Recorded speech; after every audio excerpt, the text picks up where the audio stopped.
Hey, what's going on, everybody? Who186 back again with another video. This is going to be the Microsoft Xbox E3 2016 review. Just wanted to start off by saying that for anyone who were able to go to E3 this year, whether you're on YouTube, Twitter, what have you, I just want to say congratulations. Hopefully, you guys had a lot of fun. Hopefully, your travels were safe going to, and hopefully your travels going back home is safe as well. Now, regarding this conference, they pretty much started off with the Xbox One S, which is pretty much their slim model of the Xbox One, 40% smaller, and it I guess it does 4K streaming. It also what else does it do? It no longer has that. I don't believe it has the power brick anymore. It probably is more inside. So definitely it's a huge improvement over the original Xbox One. It is the Xbox One that I plan on getting this year. Um, it's a what was I gonna say? Um, okay, it starts off at 300, and it goes up based on how many gigs of how much hard drive space you want on it. So I think it goes up. Each level goes up by 50. So you have that. I thought the conference from the start was really strong. They showed a demo of Gears of War, which is look, Gears of War is not my thing. It's not my type of game. But the gameplay trailer was a lot better than what they showed last year. Also, they showed off Forza Horizon 3, which looked really good. So definitely, it's a game that I'm looking out for. And they also talked about. I'm sorry, something happened, but I'm back. But they also showed off. Forza Horizon would look good. They also showcased a little bit of of a gameplay trailer for not trailer, but showed some gameplay of Recore, kind of part of a little scissor reel, and I thought the gameplay looked good. We didn't get a lot of information on that, which is we didn't get like a whole bunch of information on stage, but it is coming out this year. It is going to be coming out at $40, so you have that. So I mean, overall, I thought, and plus they also announced that the Gears of War Elite controller for those of you who are into that, and also you can kind of go to their website, make designs of your own Xbox One controller with different colors and its color schemes and stuff like that. Which I've seen some of them from some of the dudes I follow on Twitter. Definitely cool stuff. Something I'm definitely going to be doing in the future. And like I said before, I thought the beginning of the Xbox One conference was really good.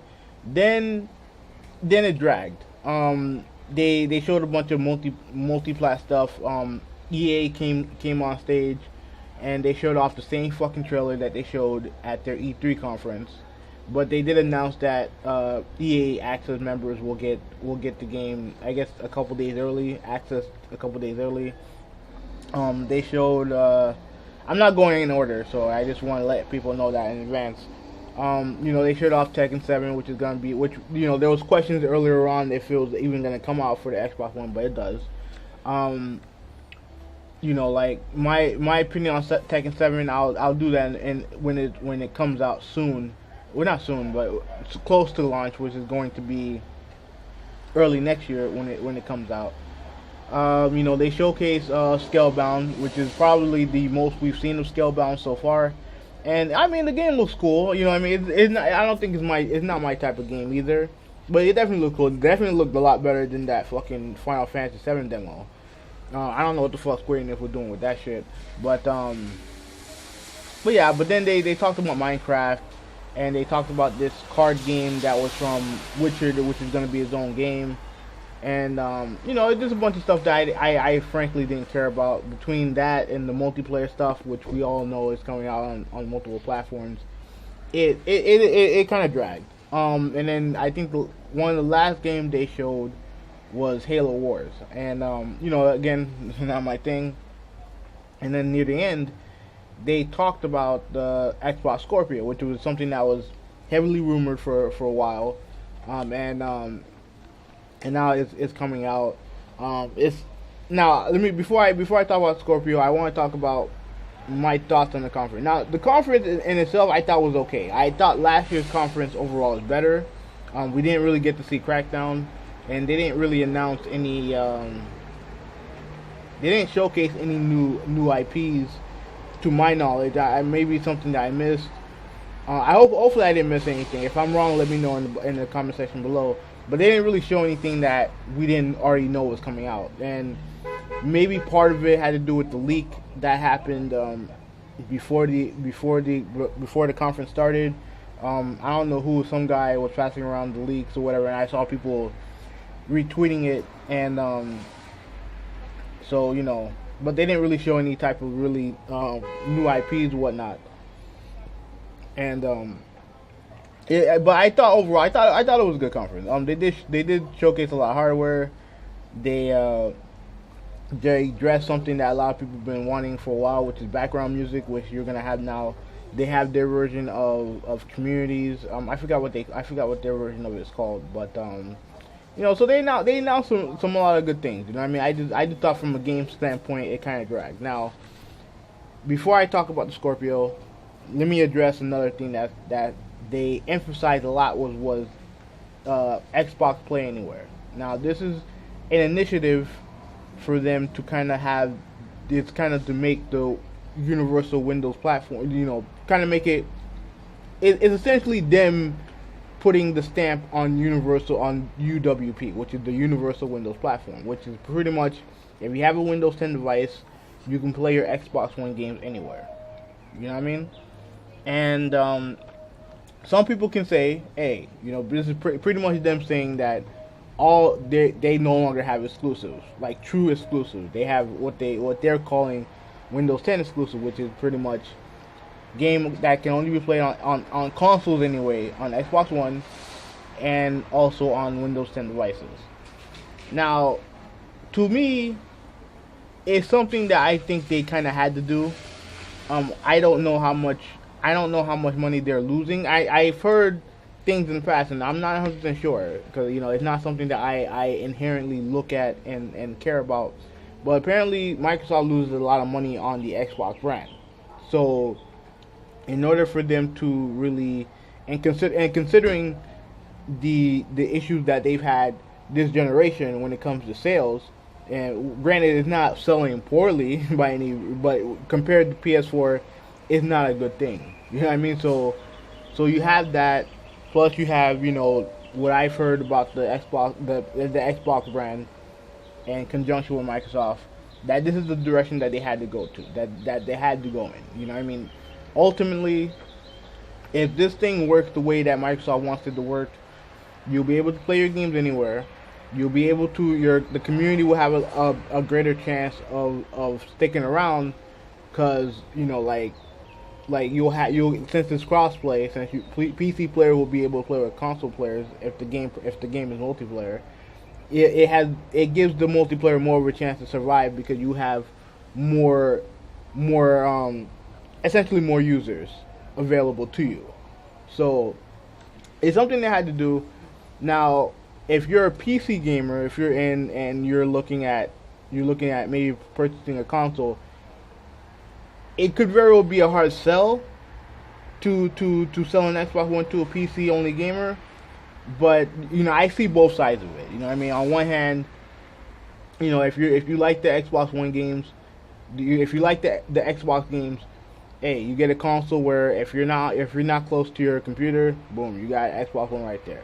On the flip side, if you're a PC gamer, you have those games, but you want to play games that you can't play anywhere else, you have the PlayStation right there, and whatever Nintendo's gonna do right there also. So I see both sides of it. Now, regarding the Scorpio, now this has been something that I've hinted at for a while when it comes to these these upgradable consoles. And my thing is this: if these consoles are just slight upgrades, I can deal with it. If you need to upgrade other shit like your TV, if you need a 4K TV, if you need this, if you need, you know, that, I'm okay with it also. I can deal with that because me personally, I'm not a person that puts a high value on the TV. You know what I mean? Like I would prefer. All I need is the TV to be functional, and I'll be good. Now it has burned me in the past. I ain't gonna lie. I did buy a Westinghouse TV, and it was complete and utter dog shit. It was complete and utter dog shit. So I took the L on that one. I ain't gonna lie. But now I have a Samsung. I have a 32-inch Samsung, and it does everything I need it to do. So I don't need an upgrade or nothing like that. But for those of you who like to have, you know, the top end TV, if you want to have this, if you want to have all that fancy stuff, then seeing a upgradable console makes sense in that regard, because everyone wants to play their shit. I don't give a fuck who you are. Everyone loves graphics. You know, everyone is a graphics whore. I don't give a fuck who you are, unless you're like true retro gamer, and even then, graphics matter to you. You know what I mean? So you know, I understand that part. Now, everything that's gone on after the Scorpion has been announced. Now, remember, this thing ain't coming out for like a year and a half. So in a year and a half, you're going to have a bunch of speculation. You're going to have a lot of conjecture, and you're going to have a lot of things that people are talking about. Because people, I think people are confused about the system. I'm confused. You know what I mean? I don't know if it's a new console, which they hinted at in that little piece they showed at the end of the conference, or is it just, or as what Phil said to Eurogamer, is just, you know, if it's only for people who have 4K TVs. Now again, I don't know if he clarified that statement or not, but at the end of the day, that's what he said to Eurogamer. This is not. I don't want to hear this nonsense about media bias and people trashing it and all the other garbage, guys. Their messaging on it has been confusing from the jump. I'm not going to sit there and just take what they said at face value. Like, I'm not doing that. And no one should do that. No one should, because at the end of the day, people want to know, hey, what is this, a new console? Is this a slight upgrade? What's going on? Now, this thing is supposed to be a beast. This thing's supposed to be a monster. This thing has like, what, 6 teraflops? I don't even know what the fuck that is. Like, I don't know what that is. I'm not going to pretend to know what that is. But according to what I've heard from a lot of PC guys and, you know, from Digital Foundry, this shit is going to be a beast. And this thing is going to be expensive. Like, and, you know, Phil Spencer technically already said that it's going to be that if it's going to be premium pricing, that means this thing's going to be expensive. But if this thing, let's say they said that no console gamer, if you own a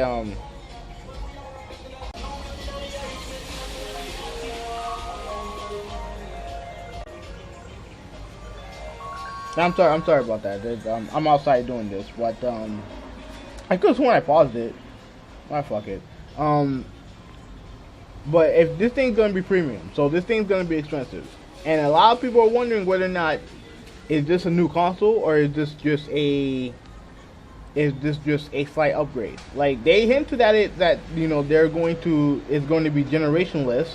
So it's like, so what's going on here? Like, I think one guy at Microsoft said that they'll have exclusive games for Scorpio, and then Aaron Greenberg said that you won't have it. That you know, Xbox One owners and Xbox S owners will not be left behind. They said that those people won't get left behind. But if you're going to take full advantage of what the Scorpio can do, then wouldn't you have to kind of leave it behind in order to get the full experience of the Scorpio? You get what I'm saying?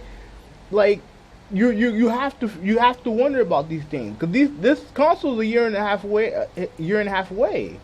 And if you're gonna sit there and talk about the good and be like, oh, this is awesome for Microsoft, they're doing this, they're doing that, they're back in the game, they're gonna have the most powerful console ever. If you want to talk about the potential positives, then you have to also talk about the potential negatives as well. You can't have it can't just all be rainbows and flowers. You know what I mean? Like you have to kind of question, you know, what are the positives and what are the negatives. Is this a new console or is it not? You know what I mean? Like, again, this is not about you know, kind of like curb stomping people's excitement for Scorpio. I'm sure a lot of people are excited. I don't have a problem if you're excited, but you also have to understand that there's a lot of questions that, you know, which is, you know, realistically haven't been answered, and part of it could be because Microsoft is still trying to figure out what to do with the console. What, you know, kind of like what future features they want to put into this thing. You know what I mean? And but to sit there and blame the media for what's going on right now with the Scorpio is stupid, because at the end of the day, none of us knows what this thing is going to be. None of us, we don't even know how the fucking thing looks like. What the fucking thing looks like, we don't know. So as far as I'm concerned, either keep your excitement.